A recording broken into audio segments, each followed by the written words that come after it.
കുടുംബസമേതം പ്രവാസത്തിൽ ജീവിക്കുന്ന ആളുകൾക്ക് SIR-ൽ എങ്ങനെ പേര് ചേർക്കും? 2025 ഒക്ടോബർ 27 വരെ നിങ്ങൾ വോട്ടർ പട്ടിക ലിസ്റ്റിലുണ്ടെങ്കിൽ നിങ്ങൾക്ക് എല്ലാവർക്കും എന്യൂമറേഷൻ ഫോം ലഭിക്കും.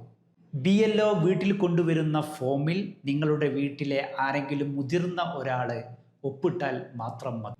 അതിനും സാധിക്കാത്തവർക്ക് ഇത് ഓൺലൈനായിട്ട് എന്യൂമറേഷൻ ഫോം ഫില്ല് ചെയ്യാനും സാധിക്കും. എന്തൊക്കെ പറഞ്ഞു കഴിഞ്ഞാലും ഒരു ജനാധിപത്യ രാജ്യത്ത് ജീവിക്കുന്ന ഒരു വ്യക്തി എന്ന നിലയ്ക്ക് നിങ്ങൾ വോട്ട് ചെയ്യൽ വളരെ അത്യാവശ്യമാണ്. അതുകൊണ്ട് തന്നെ നിങ്ങളുടെ വോട്ടുകൾ സുരക്ഷിതമായിട്ട് നിങ്ങൾക്ക് ചെയ്യുക, വോട്ടർ പട്ടികയിൽ ഇടം നേടുക എന്നത് നിങ്ങളുടെ ഉത്തരവാദിത്തമാണ്. അതുകൊണ്ട് ആ ഫോം ഫില്ല് ചെയ്യാനും അതിൽ ഇടം നേടാനും നിങ്ങൾ ശ്രമിക്കുക. ഇതിനെക്കുറിച്ച് അധികം അറിയണമെങ്കിൽ 1950 വിളിച്ച് നിങ്ങൾക്ക് വിവരങ്ങൾ തേടാനും സാധിക്കും.